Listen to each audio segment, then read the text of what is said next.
গতকালকের ঘটনায় হাসিনা জিতেছে আর তোমরা পরাজিত হয়েছো। চোর পালানোর পরে বুদ্ধি বাড়ে, তাই না?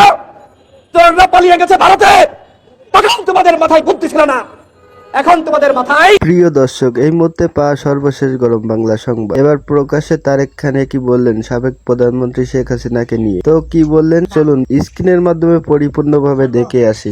গতকালকের ঘটনায় হাসিনা জিতেছে আর তোমরা পরাজিত হয়েছো। চোর পালানোর পরে বুদ্ধি বাড়ে, তাই না? চোররা পালিয়ে গেছে ভারতে, তখন তোমাদের মাথায় বুদ্ধি ছিল না, এখন তোমাদের মাথায় বুদ্ধি এসেছে। ধানমন্ডির 32 নম্বর বাসা ভাঙতে হবে, যেখানে যেখানে আওয়ামী লীগের নেতাদের বাড়ি আছে সেগুলো ঘুরিয়ে দিতে হবে। যখন আওয়ামী লীগের নেতারা বাংলাদেশে ছিল তখন তোমরা কার কি ছিলেছো? কাল একটা চুলোতে ছিনতে পারো নাই, পেরেছে? এই সচিবালয়ে আওয়ামী লীগের সুবিধাভোগীরা তারা এখানে আস্তানা গেড়েছে, ওদের কয়জনকে সরিয়েছে?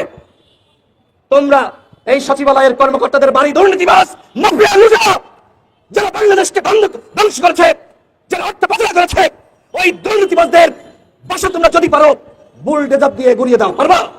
পারবা না। এই সরকার দায়িত্বে থাকা অবস্থায় বিভিন্ন জায়গায় যে ঘটনা ঘটছে, বিদেশিদের কাছে কি বার্তা যাচ্ছে যে ইউনূস কিছু পারে নাই, ইউনূস কোনো কিছু কন্ট্রোল করতে পারে নাই।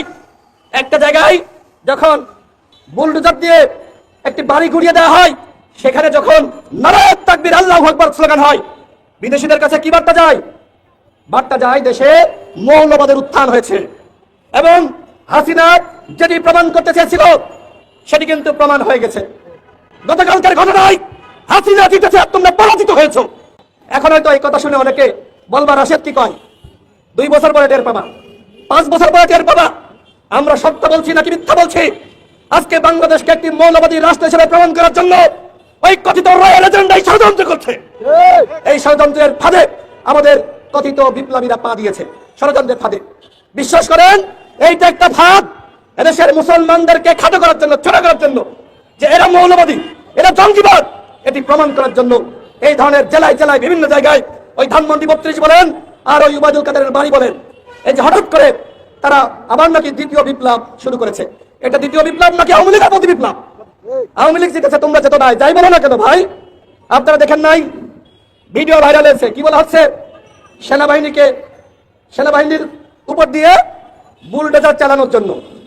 এটা কোনো কথা হইলো? এটাকে আপনারা গ্রহণ করছেন? বলেন গ্রহণ করছেন? বলা হচ্ছে কিসের সেনাবাহিনী? What is this? এই সেনাবাহিনী যদি জনগণের পক্ষে না দাঁড়াতো তাহলে এই বিপ্লব কোনোভাবেই সফল হতো না। সফল হতো? কোনোভাবেই এই বিপ্লব সফল হতো না।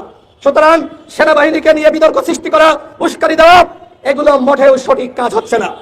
সেনাবাহিনীকেও আপনারা উস্কানোর চেষ্টা করছেন। আমি সেনাবাহিনীর ভাইদেরকে বলবো, জনগণের পক্ষে যেভাবে ছিলেন জনগণের পক্ষে থাকেন। হ্যাঁ, অনেক কথা ইনস্ট্যান্ট বলতে নেই, বললে প্রতিক্রিয়া শুরু হয়, কিন্তু আমরা রাজনীতি করি, মানুষকে সচেতন করা আমাদের দায়িত্ব। আমরা যদি সেই দায়িত্ব পালন করতে না পারি তাহলে আমরা কিসের রাজনীতিবিদ?